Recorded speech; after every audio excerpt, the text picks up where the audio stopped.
and you're watching 21st Pilot Lounge. Hey, I'm Ash. I'm Lisa with Victron Printing. This is Lucy. I'm Cafe Sparrow. It's Akalaki. I'm Violinelle, and you're watching. And you're watching. And you're watching the 21st Pilots Lounge. 21st Pilots Lounge. 21st Pilot Lounge.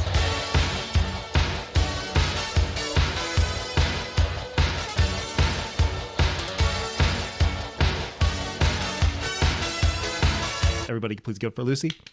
Woo! Hi. Alrighty. You can please tell us a little bit about yourself for those of you who don't know who you are. I'm a DJ, producer, songwriter, singer. I make a lot of genres, so yeah. I remember you said you were like a bullied kid back then, right? So what was life like for you growing up in Florida? It was all right. My parents were great, so I was really grateful for that. But like, I was definitely a chubby kid, so that was something to make fun of. And then I was like gay pretty early in middle school, so that was something to kind of make fun of. But yeah, so we love that. We love childhood trauma. Now that you're big and famous and all that, do people from like back in the day like hit you up now? They're like, hey, I remember you from high school. Can you hook me up or something like that? Do people like try to get stuff from you, try to like take advantage of you now that you're rich, you're big and famous? I don't know. Big and famous is a very intense word. I'm big and famous is like Selena Gomez vibes or something. But thank you. I do get people. I don't know in a while, but I've definitely had people from high school, or if I go to fucking like a bar near my parents' house, like where I grew up, like 100% there'll be somebody I don't really remember because like when I was in high school. I had a very like set group of friends. We were kind of like the stoners and we would like party. We were like, I don't know. My school was very cliquey, but I was definitely with the stoners and party kids. But so when people like come up and they're like, oh, we went to high school together, like I find it kind of strange because I'm like, well, we never really talked, but I understand. So like I get some things like that. But yeah, I've had people ask me for tickets before, but I don't understand why they do that either. I feel like people are just like ruthless. They're just like my anxiety would never. I could never message someone that and be confident in it that I've never talked to. Gotcha. Yeah. Can you tell us about your beginnings with DJing and how did you start it and where did it evolve from exactly? I went to EDC when I was like 16. I snuck in. I saw Alice in Wonderland. I really, really liked her, and I felt very connected to her presence on the stage, and like all my inner voice like was like, "This is what you should do." And then I was like 16, so obviously I just like didn't do that. Then like I was partying and I really started doing it when I was like 21. Then I was like, all right, I really gotta like start doing this. Um, or like I probably will never will. It's just hard to start something new. It's scary and it's very humbling. And it's a lot of hard work and I really liked partying, but I think like I just did it for so long. So now like I'm such a hermit that yeah, so that's kind of how it came about, I would say. That's right. I do remember you said you snuck into EDC, which I think back then was a lot easier to do.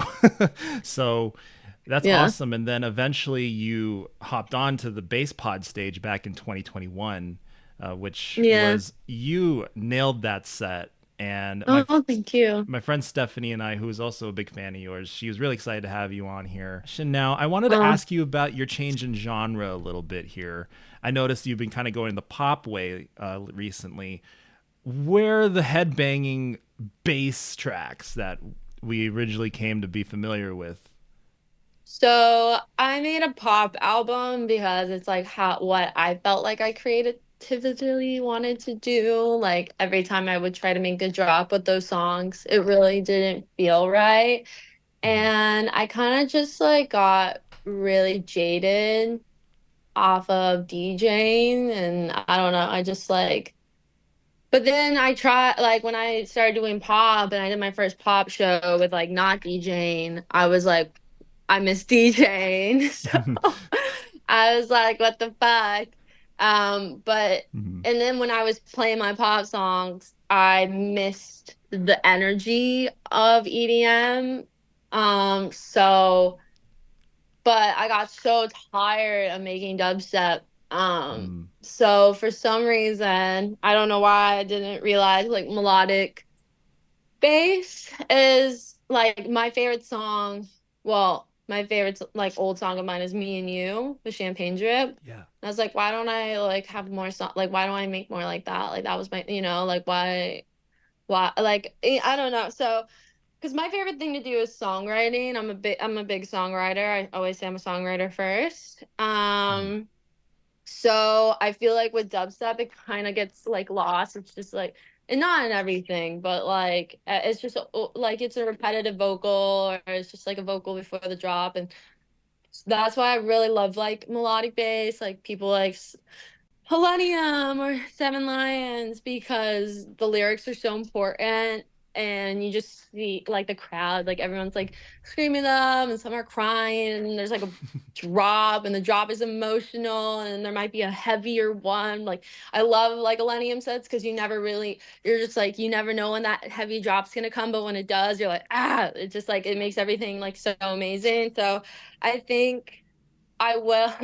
I don't know if that even answers your question, but like I will definitely make heavier stuff, but I will like I have maybe like two dubstep songs, but they're more like melodic dubstep. Like I don't know if I would like unless it was a collab or something, but never say never because like I just want to be like like I guess a Marshmallow or a Skrillex and make all the genres. Like I think that would be really cool. I know it's like hard to do in the industry, but mm. I just feel like I'm gonna make whatever I want, but I'm trying to do it in a very like I'm just trying to do it in a kind of artistical era way. I mean, you're one of the very few DJs that actually sings on their own tracks. You know, Alice in Wonderland, the Chainsmokers, and all that. You're definitely part of a little pocket in the EDM world, and you'll even do your own visuals. Like, you really wanted to immerse yourself in your art. Like, the artist wants to be part of the art. So, Yeah.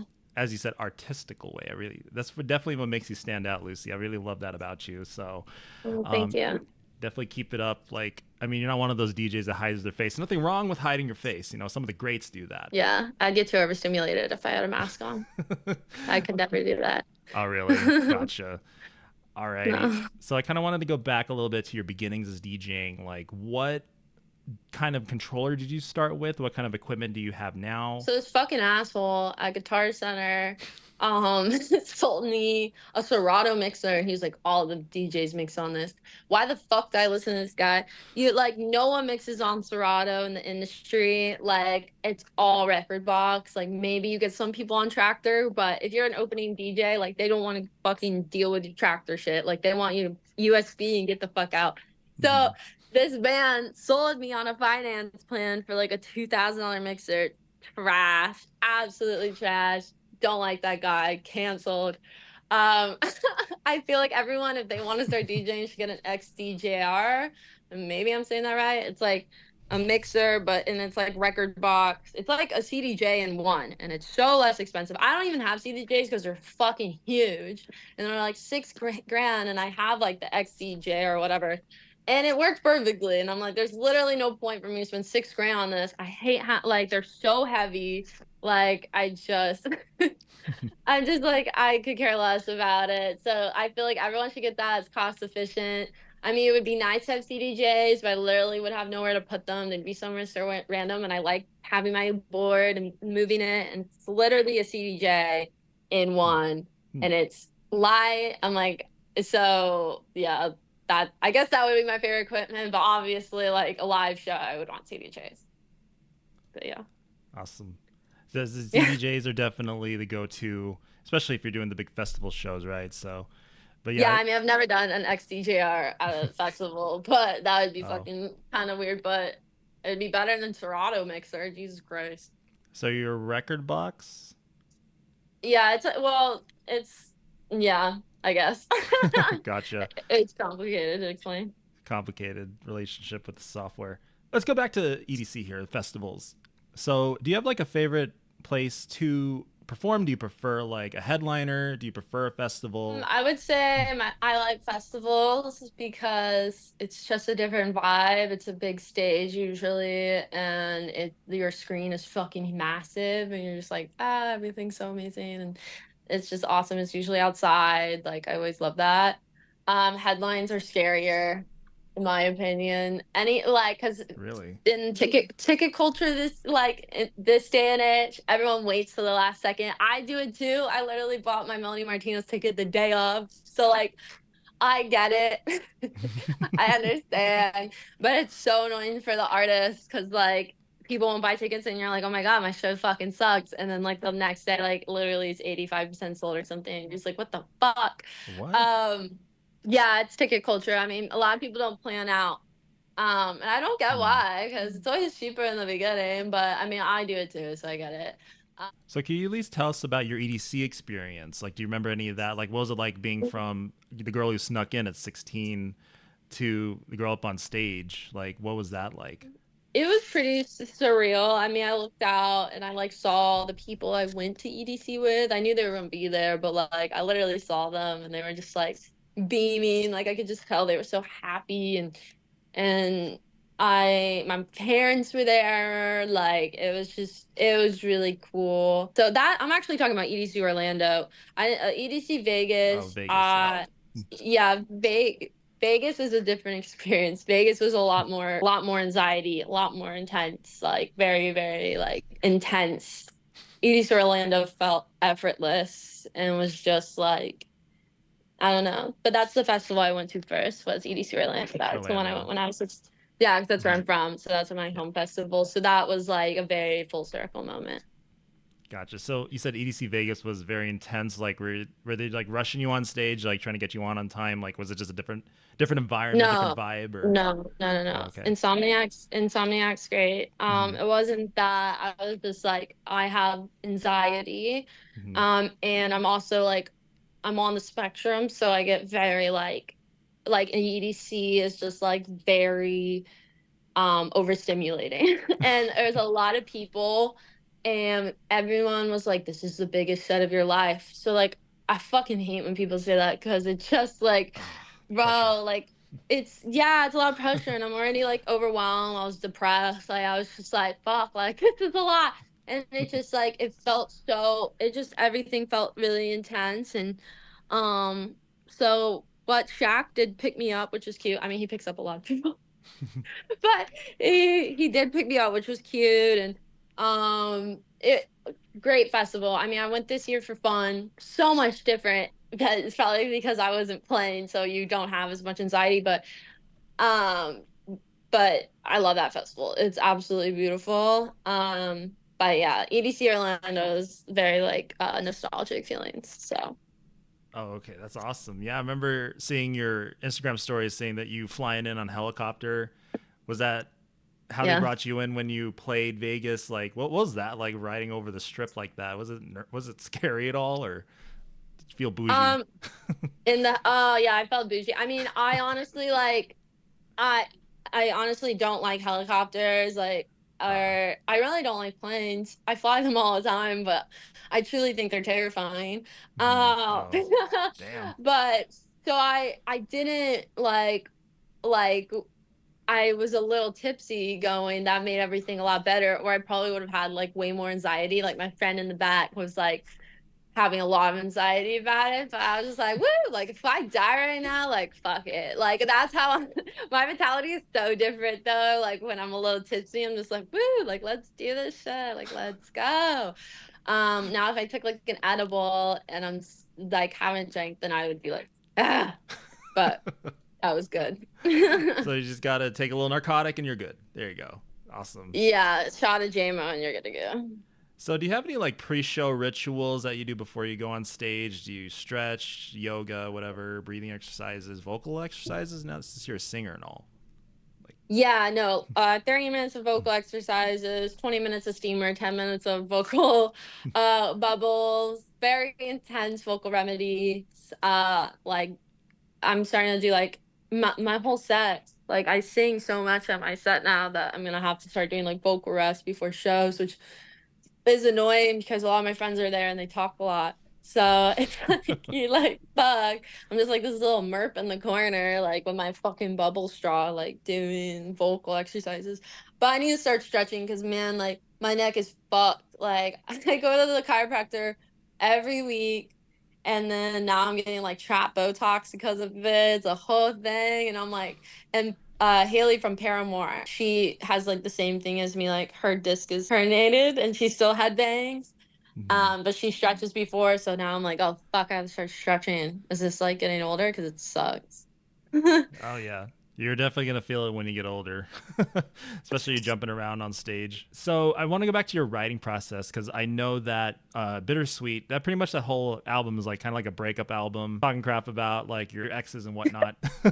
So That album I made when I was 24, which is so fucking annoying that it came out when I was 26. Cause like I was like trapped in this deal, and then I had a manager at the time who like kept thinking it was a good idea to like wait and like find the perfect label, and that delayed me another goddamn year. And I should have just released it independently, which is just so annoying. Cause like by the time it came out, I just like truly didn't give a fuck about it. I was just like, I've like I've like literally like it's just it's too long to wait for an album. Almost 3 years to put it out is like painful. mhm. So like it's just yeah, that it is a breakup album. It's very petty.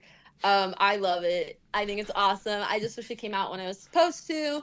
But that's fine. Obviously, just didn't work out that way. But I'm a petty songwriter, and I think I always will be. So I don't know why I'm like, I wrote it when I was 24. Like, bitch, you're gonna write shit like that. Like, you still write shit like that. Like, I literally have a song coming out next month on BTSM's label that's called Pretty.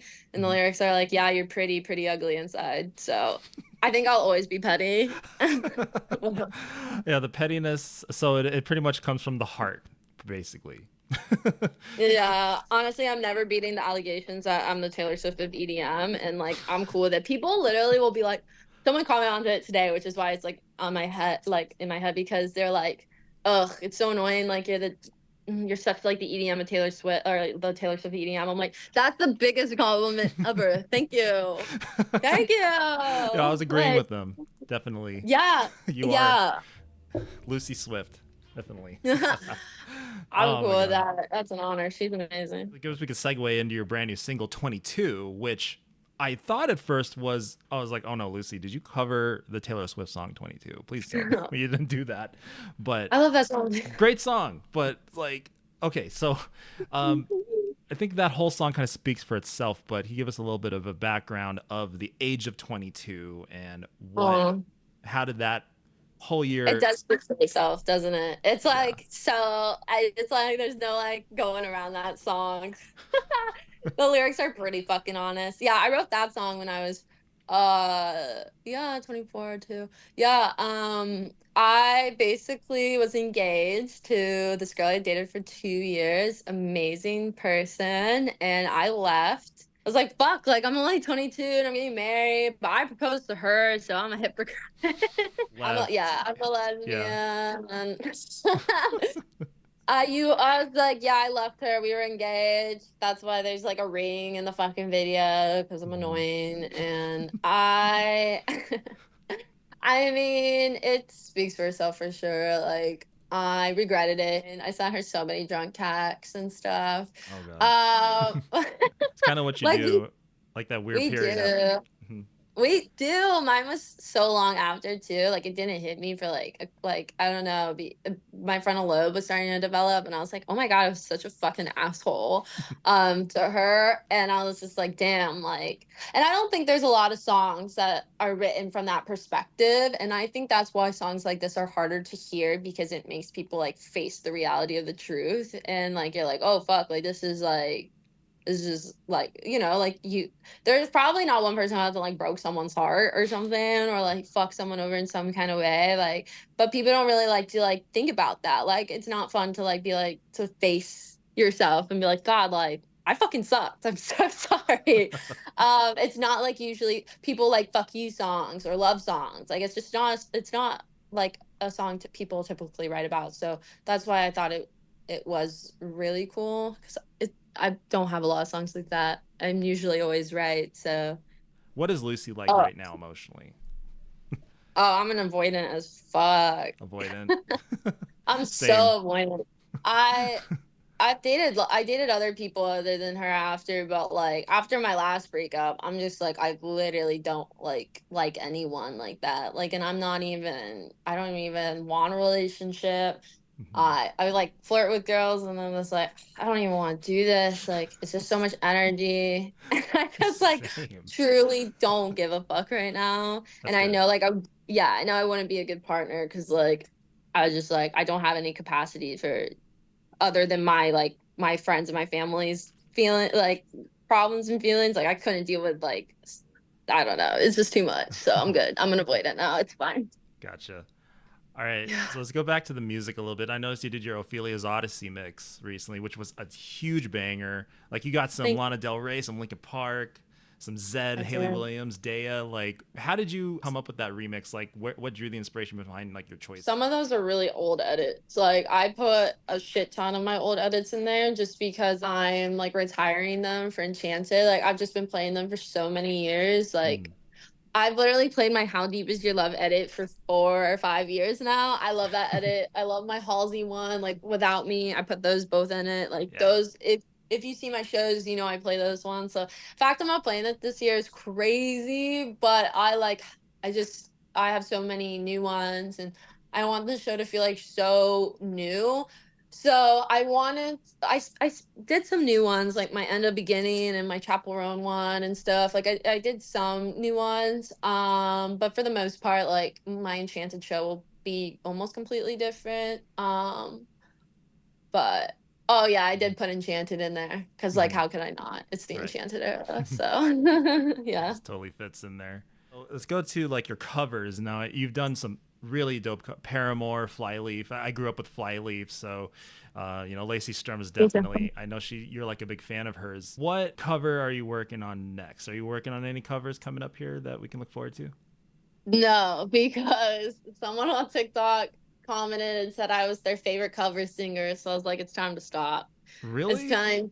Yeah. What? I mean, I did like 5 fucking covers. Like, all there's cover singers just on TikTok that just do covers. And someone literally is like, you're my favorite cover singer.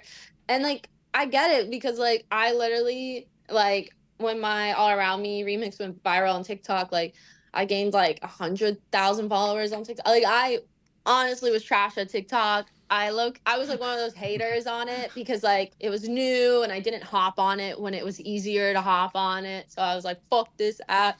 But then I was like, dude, I just gotta like detach from it and just keep posting every day. And then it blew up. So that was cool. But so I have a bunch of people that don't know me as Lucy the DJ. Like they know me as Lucy the girl that sings this like that has this cover of Flyleaf that's like viral. So like I Mhm. understand why people didn't know that crossover. But Mhm. yeah, no, I'm not I'm not doing them for a little bit. Okay. I did a He Is We one, like I wouldn't mind it, which is like an emo song, but I won't put it Mhm. out right now. I guess we're in the Enchanted era, so I really don't think I'll put it like I just have so many originals coming out. I have one coming out next month and then the other month, so I'm just doing that for now. Gotcha. So you don't want to be labeled as something, although you don't mind being labeled the Taylor Swift of EDM, but you don't want to be known as a cover artist, which makes sense. So No. totally. I mean, not that there's anything wrong with that. I'm just like, I'm just not that. So Right. it would Right. be nice, like, but I understand why they think that. So it's fine. But yeah, Mhm. it's time to put down the cover pen for sure. Mhm. So I noticed you have a really unique stage presence, like your wardrobe. You got like the kicks on, you got the baggy parachute pants, not parachutes, Joggers. joggers. Yeah.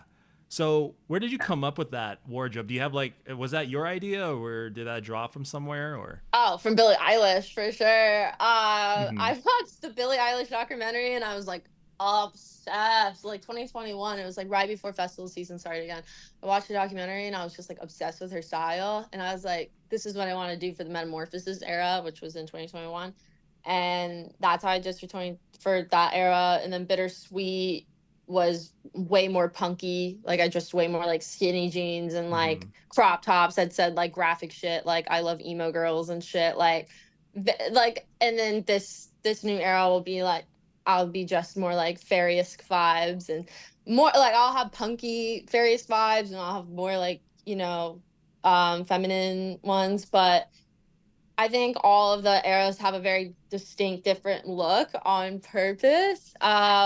So yeah. Okay, I wanted to go back to 2020 during the pandemic. I noticed that like kind of played as a roadblock in your career, like you mentioned before. I found you during when you did the room service set back in 2020. What was it like you as a performer like during during the COVID era, and how did the room service set come about? I don't remember why we did the room service set, if you want me to be honest, but I remember doing it. I think a bunch of artists were just doing like a concert live stream because everyone was fucking cooped up inside. So we're like, what the fuck else are we gonna do? Then throw a fucking live stream thing. And then I wore green on my shirt while having a green background. So half my shirt was like going in and out of the visuals all the time because I was a dumbass. And yeah.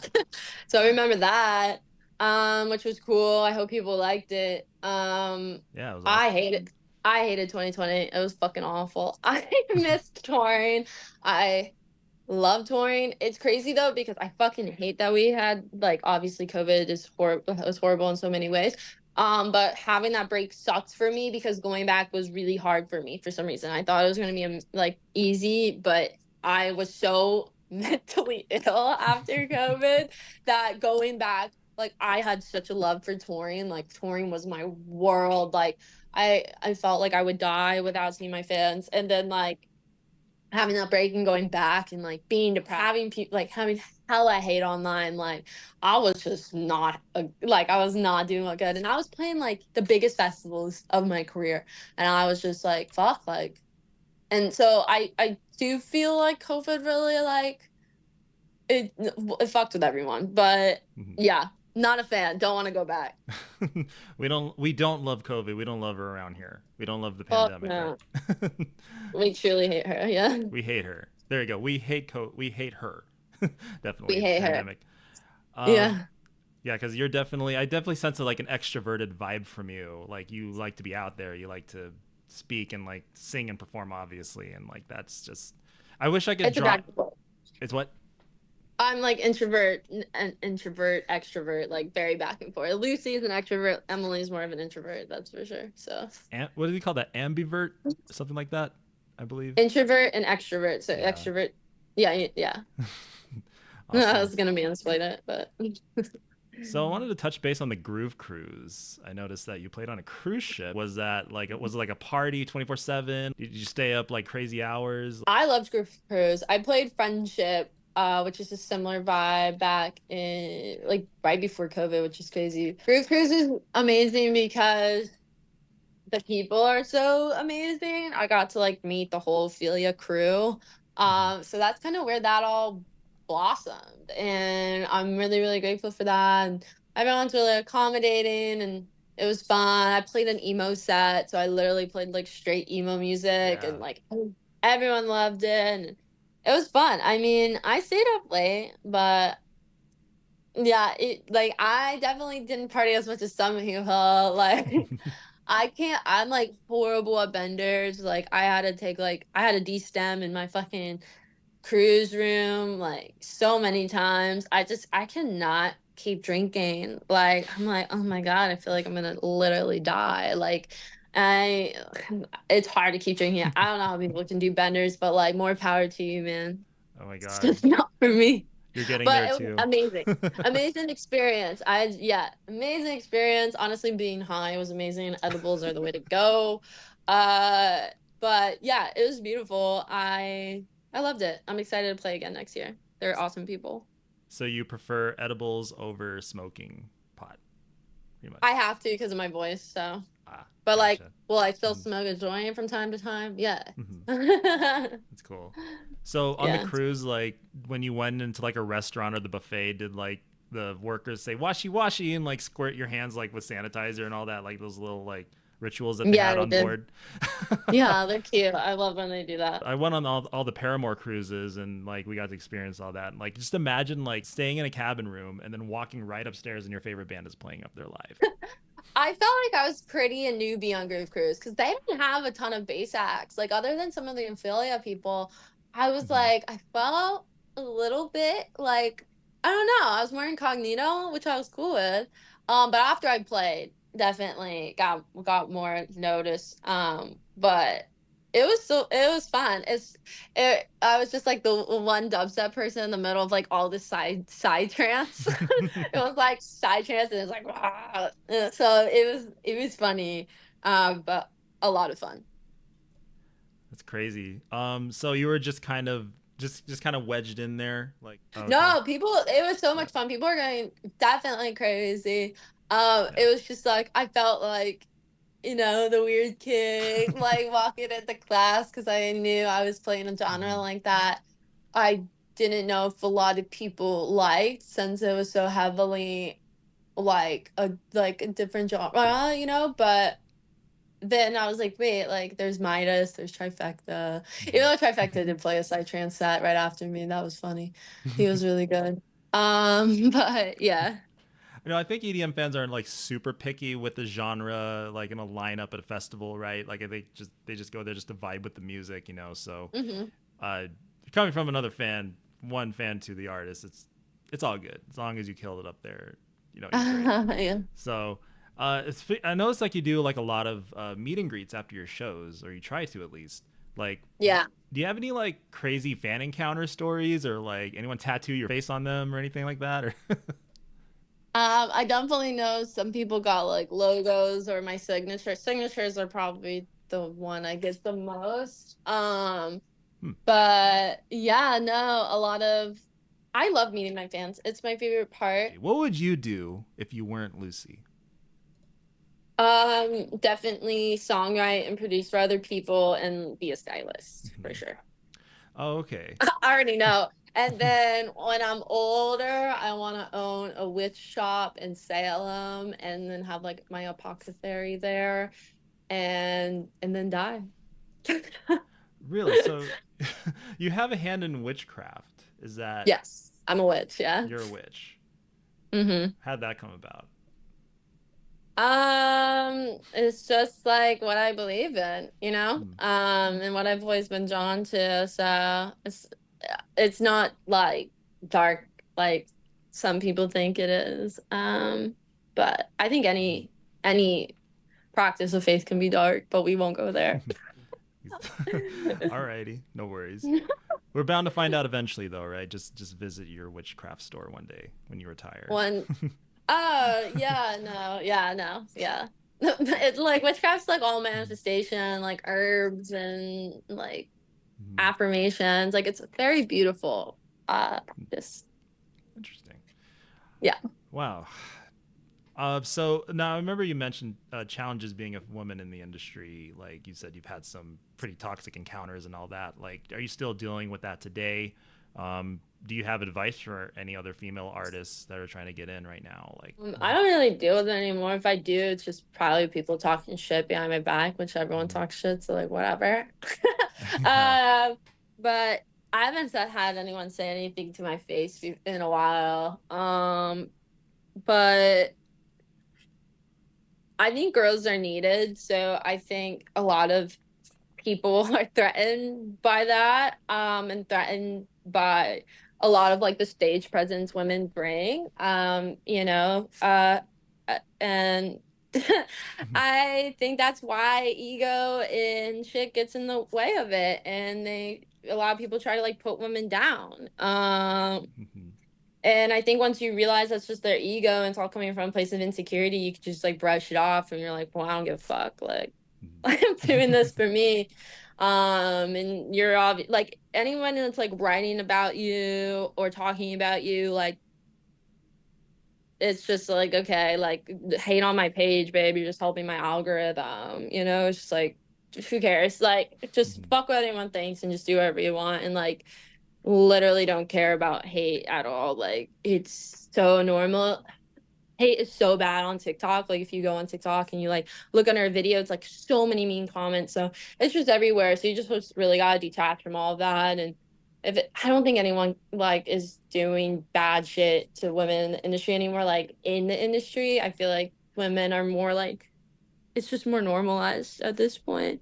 It's not like as crazy as I feel like it was back in the day. As it comes with any like entering a male dominated industry, quote unquote, you know, like you said before, like it's gonna have its challenges. But yeah, it seems like it's a lot more normalized now, like with the rise of the WNBA. Like, I mean, more people are starting to Oh, I'm so accept. excited about that. Are you a sporty girl I coming from Orlando? Like, No. no. I think Paige Beckers is really hot, and that's like really all I know.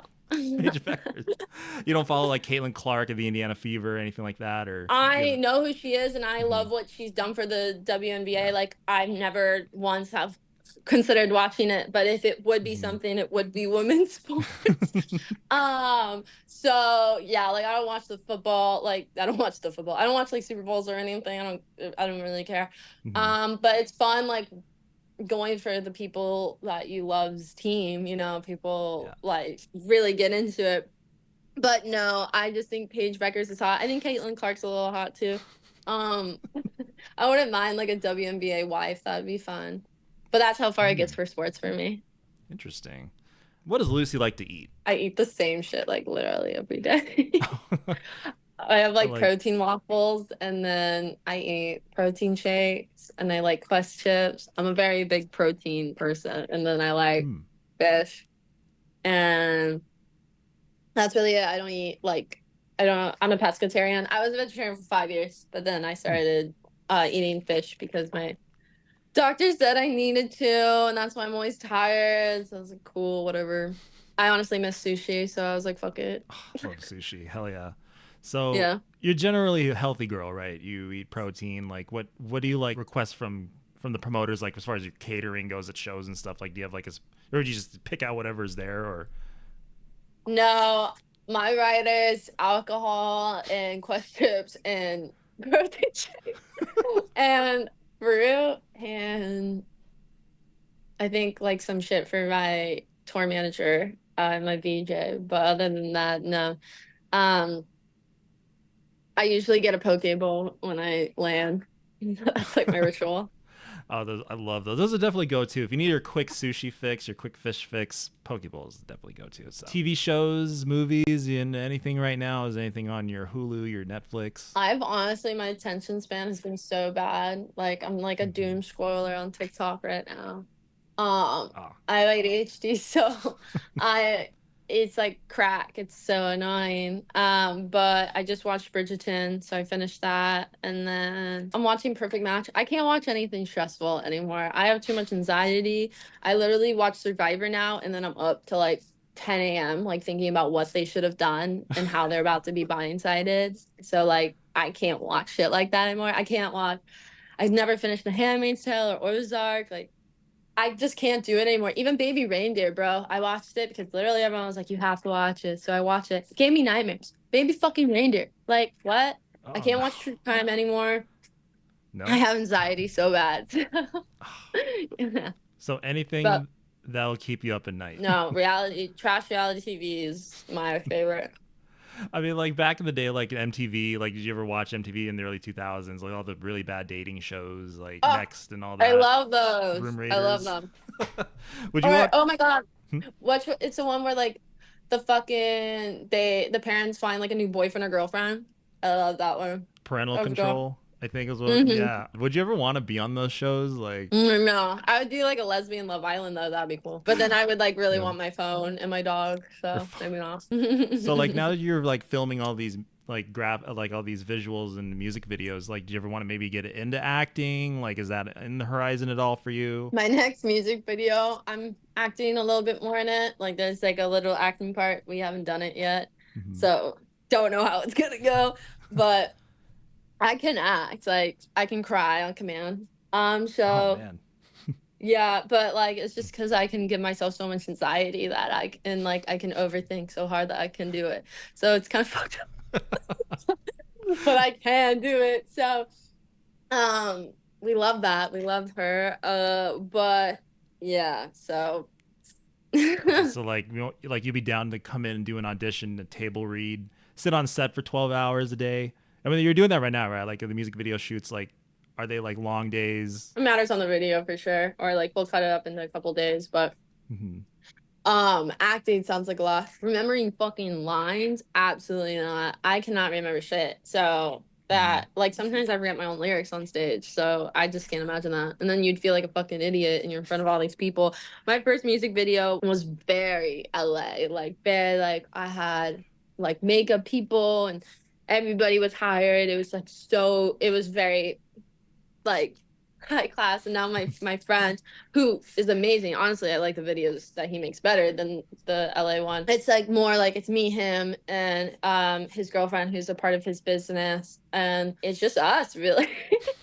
And but we make dope shit, and honestly I like it better, and it's like less pressure. Like, Mhm. oh my god, having all those people that I didn't even know, like the girl who did like someone doing my makeup, like I was just so overstimulated. So this is like so much better for me. Like I'd rather have less people.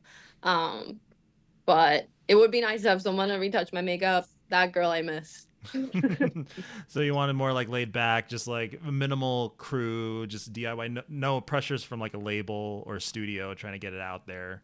Like you're just Yeah. more And independent. like budget. Like I'm paying I'm doing everything myself. So it's like I can't like that's music videos can be so much money, but if you do them correctly or not correctly, that's a fucking stupid word. If you do them like if you really like try to do it smart and then you also have a really awesome friend that lives close to you that does them for a nice price, it can all work out for you. Exactly. Yeah. Oh Yeah. man. So doing all this, recording, performing, you being Lucy, like how Mm. do you remain humble throughout all of this? Do you ever pinch yourself? Do you ever like think, man, this is I'm like ahead of the game of all these other people in my life. I feel like I'm humbled constantly. So I feel like the universe constantly humbles me. There's one point where my ego was getting a little crazy and I had the biggest ego death of my Mm. life. So now I feel like I have too much anxiety and I overthink too much to have a big ego. So I think I'm very constantly humbled by myself daily. And I never think I'm better than anyone. I truly don't. I'm like everyone's on an even playing field. Like we're literally all just like fucking people. I'm just trying to figure it out on a planet.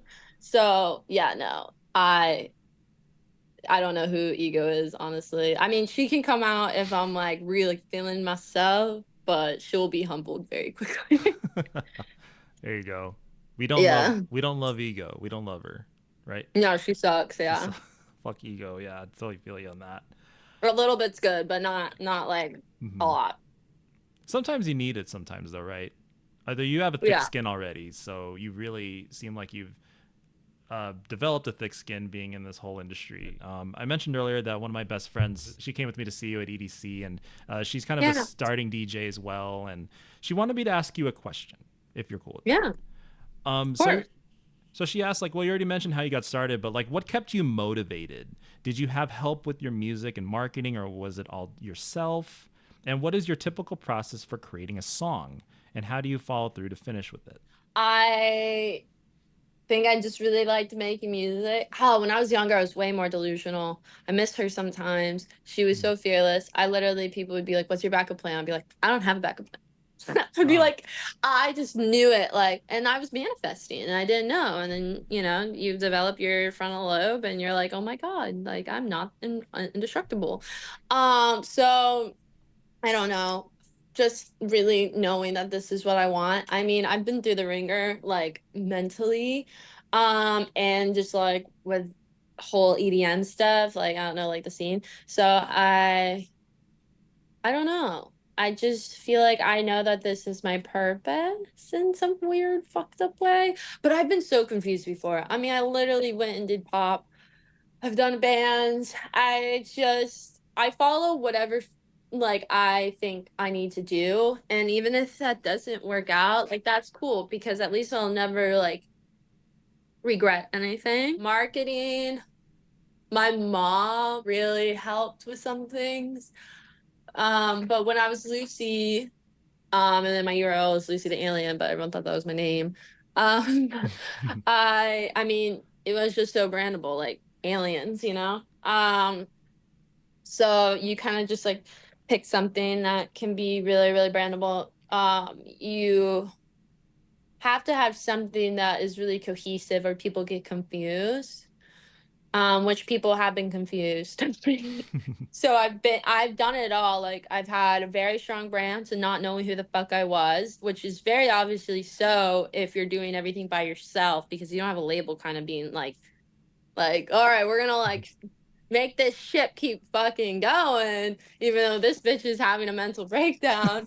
um, so it was hard doing a DIY or whatever, but definitely something that's brandable and something that you're gonna like doing, because if you start with something you don't like doing and you retract it, it's really hard. Because like I started off being an alien, didn't want to be an alien anymore. A lot of people didn't like that.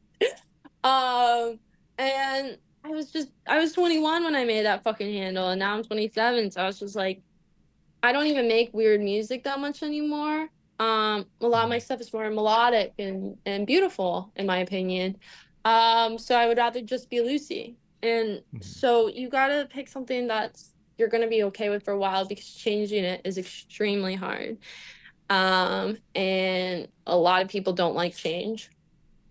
That's why eras are so not brandable in EDM, because EDM is like that one genre that people don't like changing. Like you think about Taylor Swift, she goes through eras all the time. Miley Cyrus goes through eras all the time, and we all like. But you know, you like some eras better than the other. Like I love Reputation more than I love like Fearless by Taylor Swift. You know, so but I still like them all. But like that's why I do eras, because I would get too bored. But it's hard to do eras in EDM because people don't like it. That's why people want you to stay in one genre and make the same thing, you know?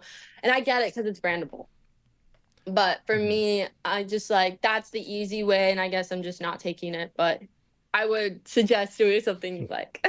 Also, there was a second part to her question as well. Would you find it beneficial to take school, or do I need the right connections? So I remember if anyone asked you about like how did you find your connections when you were starting DJing, like through clubs and whatnot. So I went to school, but I went to a school called Recording Connections, which is an online school that will pair you up with a mentor that lives near you. Because I could not do classrooms because of my ADHD. Same. Yeah, like I'm really bad sometimes. So I needed one-on-one time. So that mentor, he set me up in success for some things. There's some things that probably would have changed. But I don't think you need like a 4-year music program. I honestly don't like. I think if you were gonna do something, I'd do something very like cost efficient. I do think Recording Connections is such a good school because it does teach you how to do Ableton. It does teach you how to DJ. I'm actually like making like this class with them that's like all about like artist development. Because artist development and branding is like so important for artists. So that's pretty cool. That's in the works. I mean, I was like already a look in the local scene. Like I was already going to shows, so like I knew all the promoters. So I would suggest you go to your local shows, literally like talk to the promoters and buy them a drink and be like, this might like here's a mix, I'm gonna send it to you on Instagram, like I'll play for free. Like you're gonna have to play for free. Like no one knows you, and we all do it, and that's cool. I play for free for forever. So like it happens. And but you should say that because some people like they're gonna, you know. Yeah. But maybe you could get some drink style tickets. I don't know. I literally paid nothing. But yeah, you just gotta like really network. Networking's big, and like create like a little local scene. But when you don't do like a ton of local, like do a lot of local shows when you first start, and then start like not doing them as much when you get like picked up or something, because you don't want to be like typecasted as your local DJ. But it's good for you to create a scene for yourself in like where you live. Gotcha. Yeah, it's usually best to start off in the local scene and just make your way up from there. Yeah. I ask all of my guests this at the end of every interview: is what is next for you? What is next for Lucy? What can we look forward to next? A lot of music. New album? I have no idea, man. I have a lot of songs done, but I don't know. And I have like a sour taste in my mouth right now with albums, but it's probably because my album took so fucking long to come out that I'm just like, I don't like, I'm like, It's just sounds like a lot, but when the time is right, I feel like it will be good. But definitely a lot of music, and then I'm playing guitar live for the first time, so that'll be cool. Yeah, I saw your butterfly shaped guitar. Like, is that definitely fits your theme there for Enchanted? And Lucy, thank you so much for coming on to 21st Pilots Lounge. And if you could say one last thing to your fans, what would it be? I love you, and thanks for sticking with me through all the shit and all the genre switches. If you're still here, I appreciate you, and a lot of shit coming, so I'm excited, and I love you guys, and I'm not as depressed anymore. So woo, do it. Depression, we don't love her. Yeah, There you no, we go. don't love her. We don't love depression.